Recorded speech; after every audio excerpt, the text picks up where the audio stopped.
வேதத்தில் இயேசு கிறிஸ்து அதிகாலையில் எழும்பி ஜபிச்சார் என்று கேள்வி. எந்த நேரம் நான் ஜபிக்கிறது? நிறைய கிறிஸ்தவர்களுக்குள்ள ஒரு அபிப்பிராயம் இருக்குது, நாங்கள் அதிகாலையில் இருந்து ஜபிச்சா கர்த்தர் ஜபத்தை கேட்பார். அது உண்மையாகவே தவறு. பழைய பாடலில் வேணுமென்றால் அது சரியாக இருக்கலாம், ஆனால் புதிய பாடலில் நீங்கள் எந்த நேரம் ஜபிச்சாலும் கர்த்தர் எங்களுடைய ஜபத்தை கேட்கிற விதமும் அந்த ஜபத்தினுடைய வெள்ளமும் ஒரே மாதிரி தான் இருக்கும். அதில் எந்த விதமான வித்தியாசமும் இல்லை. இந்த பிரச்சனை எந்த வசனத்திலிருந்து வந்தேன், நீங்கள் நீதிமொழிகள் 8ஆம் அதிகாரம் 17ஆம் வசனத்தை பார்த்தீங்கன்னா அதில் இருக்குது, என்னை நேசிக்கிறவர்களை நானும் நேசிக்கிறேன், என்னை தேடுகிறவர்கள் என்னை கண்டுகொள்வார்கள். இதை நிறைய போதர்மேல் பிள்ளையாக வியாக்கியானம் செய்திருக்காள். இது இயேசு கிறிஸ்து. ஏனென்றால் அவர்கள் சொல்கிறார்கள் 22ஆவது வசனத்திலே, கர்த்தர் தன் பூர்வீக செயல்களுக்கு முன்பே தனது வேலைப்பாடுகளை முதல் வேலையாக என்னையே படைத்தார்.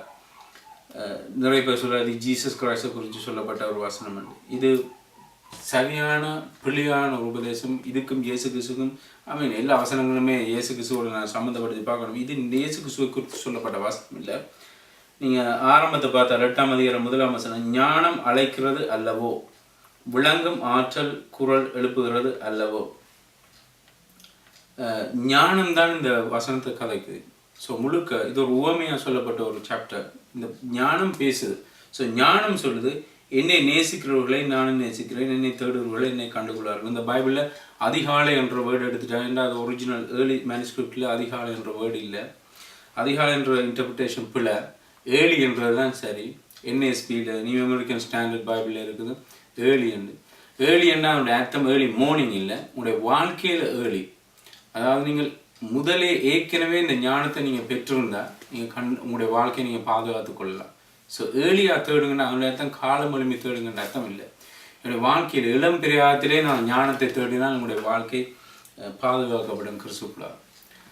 புதிய பல நான் பார்க்குறோம். அப்போஸ்தலர் 2ஆம் அதிகாரத்தில் பரிசுத்த ஆவியானவர் 9 மணிக்கு தான் வந்துடுறங்கினார். அவர் அதிகாலையில் வந்துடுறங்க இல்லை. ஸோ ஆவியின் அபிஷேகத்தை நாங்கள் அதிகாலையில் போகிறோம்னு பைபிளில் ஒரு இடமும் சொல்லப்படையில்லை. இன்னொரு விஷயத்தை நாங்கள் பைபிளில் பார்க்கணும்.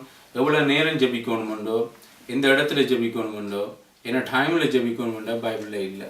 ஸோ நீங்கள் என்ன டைம் ஜபிக்கலாம், எவ்வளோ நேரம் ஜபிக்கலாம். எவ்வளோ நேரம்ண்டா நாங்கள் சொல்லக்கூடாது 5 நிமிஷம் 10 நிமிஷம் உண்டு. உண்மையாகவே அட்லீஸ்ட் ஒரு 1 hour நாங்கள் ஜபிக்கணும் வேண்டாம்.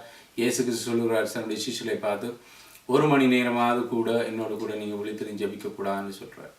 ஸோ பைபிளில் டைம் இல்லைன்னு நாங்கள் வெரி ஷார்ட்டாக ஒரு 2-3 மினிட்ஸில் ஜபிக்கிறோம் இல்லை. நாங்கள் பிதாவோட ஜபிக்கல, பிதாவுக்கு விண்ணப்பம் பண்ணக எங்களுக்கு நேரம் காணாதுன்னு நாங்கள் கம்ப்ளைண்ட் பண்ணணுமே ஒழிய ஷார்ட்டாக முடிக்கக்கூடாது. ஸோ பைபிளில் எந்த இடம் இல்லை, எந்த இடத்துலையும் இல்லை நாங்கள் ஏர்லி மார்னிங் ஜபிக்கணும், மத்தியானம் ஜபிக்கணும் இல்லை. இன்ஃபேக்ட் நிறைய நேரங்களில் மத்தியானம் ஜபித்த ஜபங்கள் பைபிளில் கூடுதலாக கேட்கப்பட்டிருக்கு. கொரோனாவில் இந்த ஜபம் 3 மணிக்கு ஜபித்த ஜபம் அது பவர்ஃபுல்லான ஜபம் என்று பார்க்குறோம். நிறைய இடங்களில் நான் பார்க்குறோம் மத்தியான வேளையில் ஜபித்த ஜபங்கள் கர்த்தரிடம் எடுக்கப்பட்டது.